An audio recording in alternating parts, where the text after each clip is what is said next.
Sarawak, wilayah yang cukup sinonim dengan keberanian. Dalam apa jua keadaan sekalipun, anak Sarawak pasti akan mempamerkan semangat bujang berani demi mempertahankan kedaulatan negara dan mengharumkan namanya di persada antarabangsa. Pencarian bujang berani diteruskan lagi. Bersama saya Yusma Ghazali, kita jejaki ikon keberanian Sarawak dan kenali kisah sang patriot, Panglima, Sri Kandi dan mereka yang digelar Bujang Berani.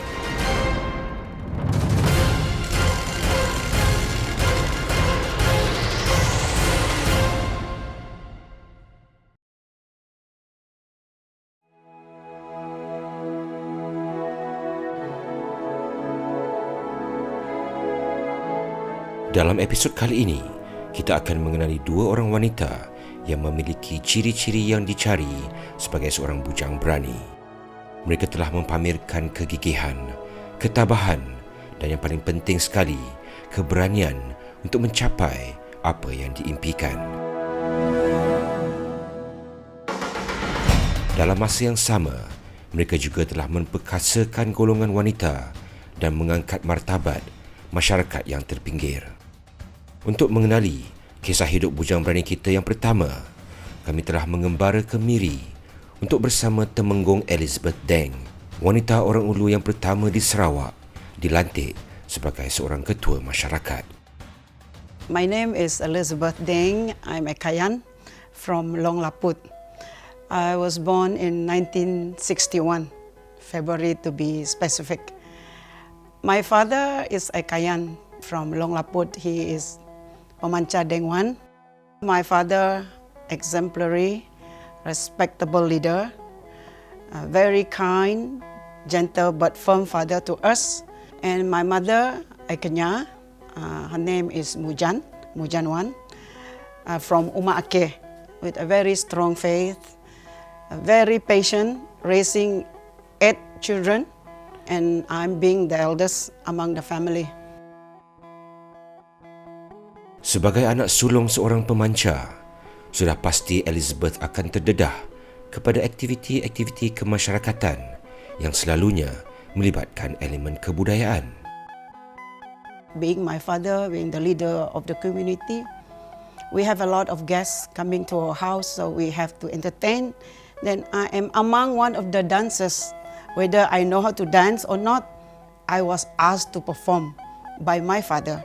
So I like to do that. So when I went to secondary school, I studied in SMK Long Lama. Maybe because the teacher knows about my skill, about my talent, so I was also asked to perform there. So I normally lead the group.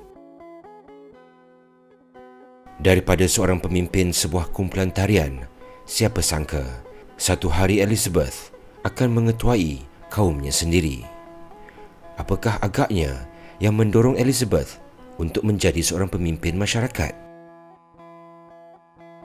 As I go along, I see some of those people underprivileged.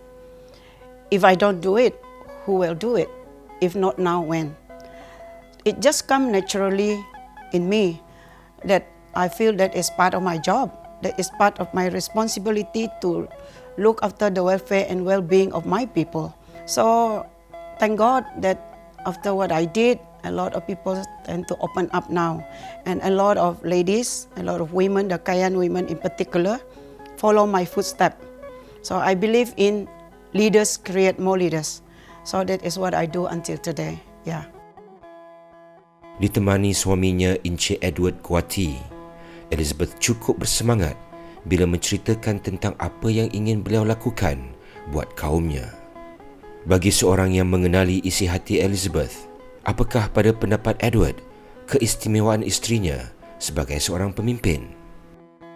Beliau ni seorang peramah, baik hati, suka bergaul, tidak kisah siapa yang dia nak jumpa, siapa yang dia nak bergaul, semua boleh beliau campuri dan boleh berbincang, bekerja dengan dia. Satu lagi, beliau bila mengutarakan sesuatu itu, dia akan tidak menjadi keraguan kepada orang. Sebab sebelum membawa sesuatu isu atau buah pikiran, dia buat kajian supaya bila diketengahkan oleh beliau, orang akan menerima sebaik mungkin. Dia ada satu tagline yang dia kata selalu, do it right the first time. Kata-kata semangat itulah yang telah menyemarakkan semangat kaum wanita yang lain untuk bersama Temenggong Elizabeth mengangkat martabat kaum mereka.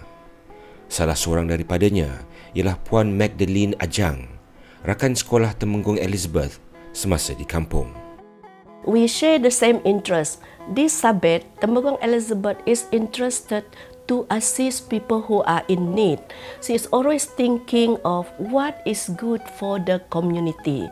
She is so determined that we come out with a cookbook so that people know what is the delicacy of the Orang Kayan. Then the second one, we come out with the Pengurip. The Pengurip was the book about a bit of the culture and still on the cooking. Now we are working with even in University Technology Petronas, recording all our oral culture, documentation it, and so forth. And from then on, we will have a class. We will learn back how our storytelling is, how our poems, how we are singing, and so forth. Because a lot of our children, even my own children, they have already forgotten about the way we speak, okay, the language, or our songs, our culture, and so forth. Mengekalkan budaya dan mengangkat martabat sebuah kaum bukanlah perkara yang mudah untuk dilakukan. Ia adalah usaha setiap orang dalam kaum tersebut. Namun, tanpa seorang pemimpin yang dapat menyemarakkan semangat kaumnya, segala usaha ini mungkin lambat dilaksanakan. Generasi Kayan masa kini amat bertuah kerana dengan Temenggong Elizabeth Deng, mereka mempunyai seorang pemimpin yang sentiasa ingin memperkasakan kaumnya dan yang berani menjadi suara mereka di meja perundingan.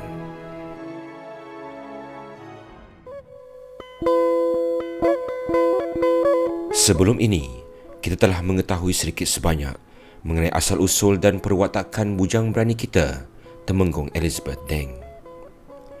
Kami beruntung kerana Temenggong telah sudi membawa kami melawat kampungnya, Long Laput, sebuah perkampungan rumah panjang yang terletak di kawasan tengah Sungai Baram. Long Laput is about 3 hours from Miri. It's a Kayan longhouse, quite modern longhouse now. Back then, of course, it's a wooden longhouse lah. And we have about 3,400 population in Long Laput. I have many unforgettable memories in the longhouse. I grew up like normal kid. I bathed in the river. I went to school, walk on foot throughout the jungle. I had a very good experience living in the longhouse, wooden longhouse, with no electricity, no gazette, no TV even. Those were the days. Pengalaman berada di kampung halaman Temenggong dan melihat sendiri pergaulannya bersama masyarakat memang terserlah ciri-ciri seorang pemimpin yang berjiwa rakyat. Beliau sentiasa mengambil tahu tentang kepayahan yang dialami dan sentiasa mencari jalan untuk menjana pendapatan penduduk kampungnya. Kami berpeluang menemui 2 orang ketua kampung untuk menanyakan reaksi penduduk terhadap cara pimpinan seorang Temenggong wanita. Dia sebagai seorang Temenggong, saya tengok dan lihatlah banyak aktiviti yang telah dilaksanakan oleh beliau. Contohnya macam PDK, OKU, orang-orang upaya. Dia sebagai pengurusi OKU seluruh Telangusan. Jadi ini bawa banyak faedah khasnya kepada orang yang tidak bermaya. Dia juga buat macam seperti bawa pembangunan di dalam kampung dan sangat disukai oleh masyarakat khasnya penduduk-penduduk kampung lah. Bagi saya, Temenggong ini adalah seorang yang unik. Dari beberapa segi, banyak segi, bila dia ingin mengadakan sesuatu event, sesuatu aktiviti, memang dia akan buat dia sehingga sesuatu itu dilaksanakan dengan sempurna. Itu satu. Yang kedua dia, bila dia nak menjemput orang-orang kenamaan, sehingga Perdana Menteri ataupun Ketua Menteri, memang orang itu akan datang ke kampung Long Laput untuk melawat kampung. Satu lagi, suatu ketika dulu, sampai masa dia boleh bawa sekumpulan orang hingga ke Europe, membawa mereka sampai sana, pergi sana dan melawat beberapa banyak tempat dan balik sini dengan selamat dan trip mereka ini berjaya. Antara cabaran yang bakal ditempuhi oleh seorang pemimpin ialah untuk memastikan aspirasi untuk rakyatnya berjaya dilaksanakan. Tidak kira pemimpin itu seorang lelaki mahupun wanita, yang penting tanggungjawab mesti ditunaikan sebaik mungkin. Temenggong Elizabeth Deng telah menunjukkan bahawa untuk menjadi seorang pemimpin yang berwibawa, soal jantina tidak perlu dipertikaikan. Akhir sekali, apakah pesanan Temenggong kepada generasi muda kaum Kayan di luar sana? Payback time is a must for the Orang Ulu. That is our culture and tradition. So you come back home after you have a good job, after you completed your study, or you work wherever you are, in overseas or locally, come back, contribute to your community. Dari seorang perintis kepimpinan, kita beralih pula ke seorang perintis kemanusiaan. Kami telah mengembara ke Kampung Gate, kira-kira 1 jam dari Bandar Kuching, untuk mengenali bujang berani kita yang kedua, Dr Welyne Jehom, seorang pensyarah kanan di Universiti Malaya. My name is Welyne Jehom. Without the Ana, I'm a Bidayuh Baparoh from Jalan Penrisan, which is now known as Jalan Borneo Heights or Puncak Borneo. My mother comes from Kampung Gate and my father comes from Kampung Nyiru Grait. I was not born here in the village, but I was born in Kampung Bayur in Kota Semerahan area, where my father was first posted as a teacher when he was 20 and my mother was 18 at the time. So I went to school when I was 7 at St. Teresa School, a Catholic school in Serian. And also I have a big problem when I was a young girl. I have speech problem. And it take a long time for me to pronounce certain words, and I have always been bullied by that, and I was called budak bisu until I was 12 years old. Siapa sangka budak bisu dari Kampung Bayur ini akan membesar menjadi seorang yang disegani dalam bidang antropologi, iaitu kajian berkenaan kemanusiaan. Apakah yang mendorong Dr Welyne untuk membuat kajian dalam bidang ini? So my quest from that time was to look into how to improve and create awareness for the community on the importance of education, but most of all to empower women who has children who goes to school. Because when I see my mother, who was really good at school but she couldn't continue her study, focus was really on how the women cope. Because like if you speak about issues on poverty, the men may be poor, but they still have access to jobs, works. But the woman who has to stay in the long house, they have to find food daily for their children, and they also the caretaker for the old people. So even though their husband are working, but they are not staying in the same place, their husband are working in town, he only send money like once a month if there's some, but it was really the woman who tried to live day by day.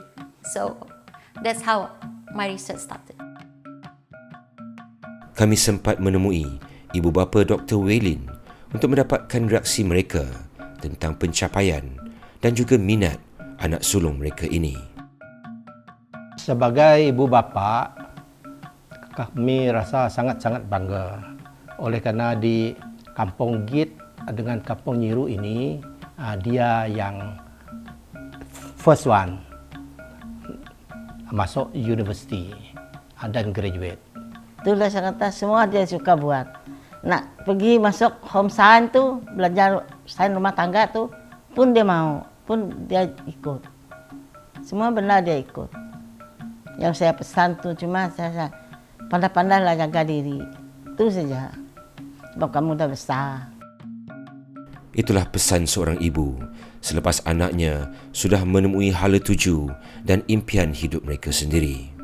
Walaupun menjalani hidup dalam keadaan yang serba kekurangan, Encik Jeffrey dan Puan Helen telah berjaya mendidik Dr Welyne sehingga menjadi seorang yang disegani dalam bidangnya. Syabas diucapkan kepada mereka berdua. Sebelum ini, kita telah mengetahui sedikit sebanyak mengenai asal-usul Dr Welyne Jehom dan apakah yang mendorongnya untuk menceburi bidang antropologi. Setelah berjaya menghasilkan beberapa penerbitan mengenai isu-isu kaum minoriti, Dr Welyne telah menemui panggilan hidupnya, iaitu memartabatkan penenun puah kumbu, tekstil tradisional masyarakat Iban.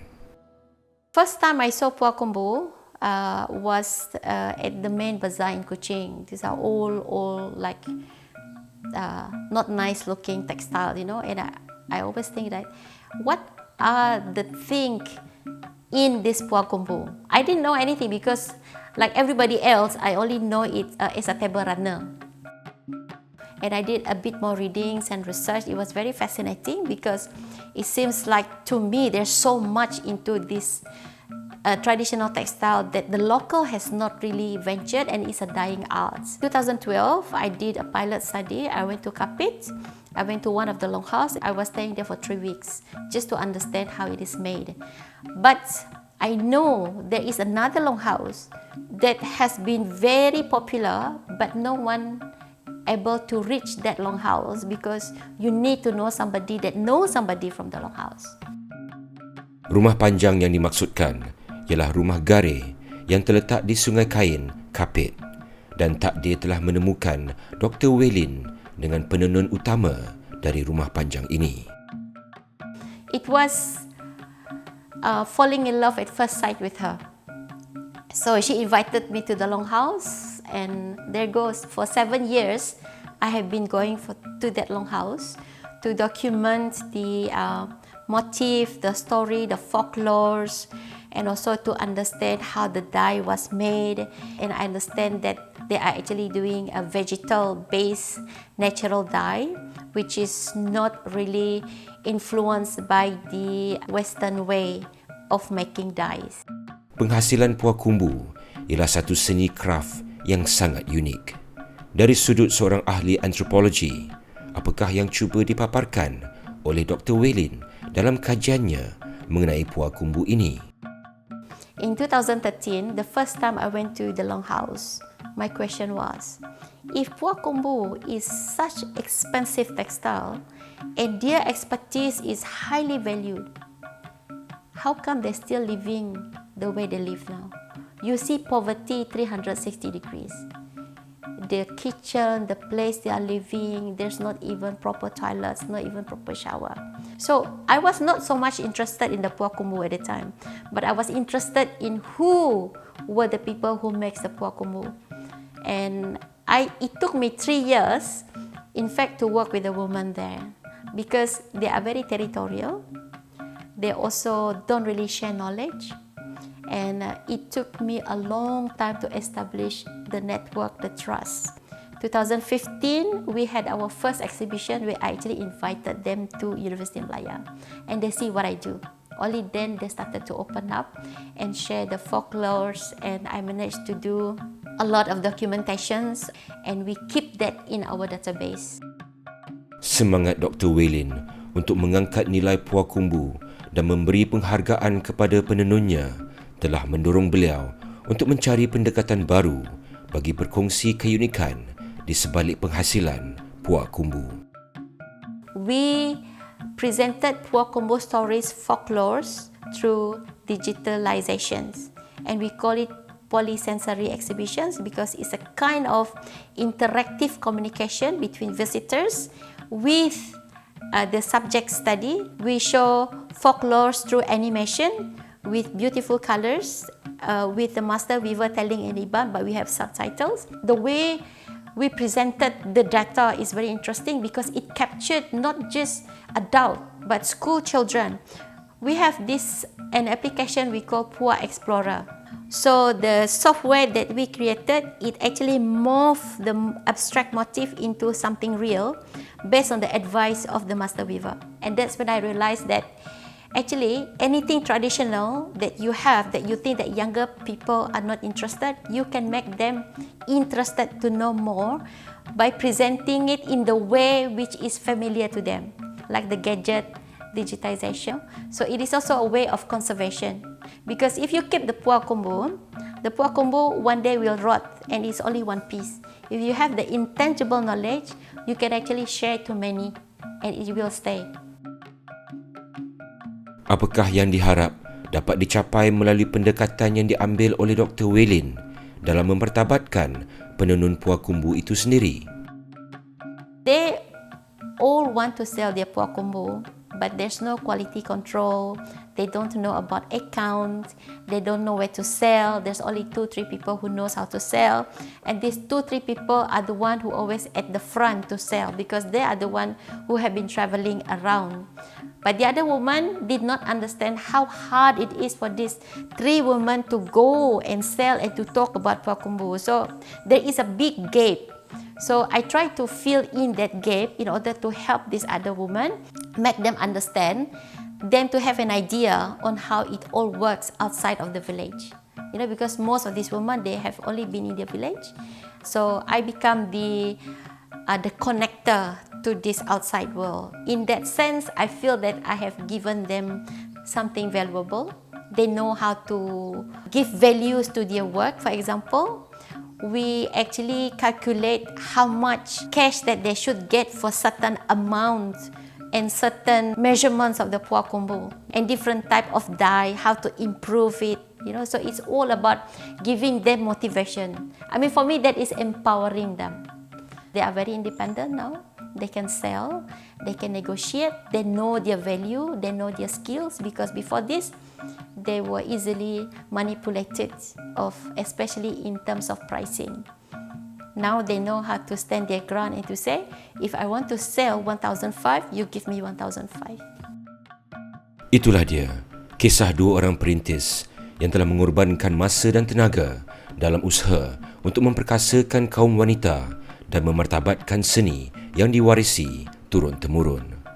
Semoga kisah mereka ini dapat memberi inspirasi kepada kita semua untuk sama-sama menyokong dan menyumbang kepada pemuliharaan tradisi kaum-kaum di Sarawak.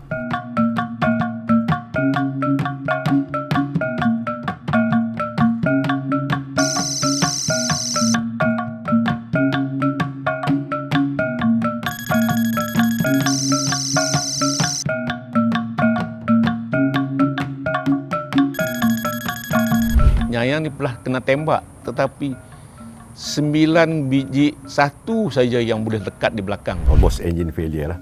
Dia memaksa saya keluar daripada pesawat menggunakan ejection seat. The boats have been hit and the men, of course, they cannot be so free as to challenge them. Apakah kepimpinan mana-mana organisasi sanggup menerima wanita ini atau sebaliknya? People will always comment on you. Take the one that built you, criticize comments that really helps you. You take it and then you work on it. So I believe in leaders create more leaders. So that is what I do until today.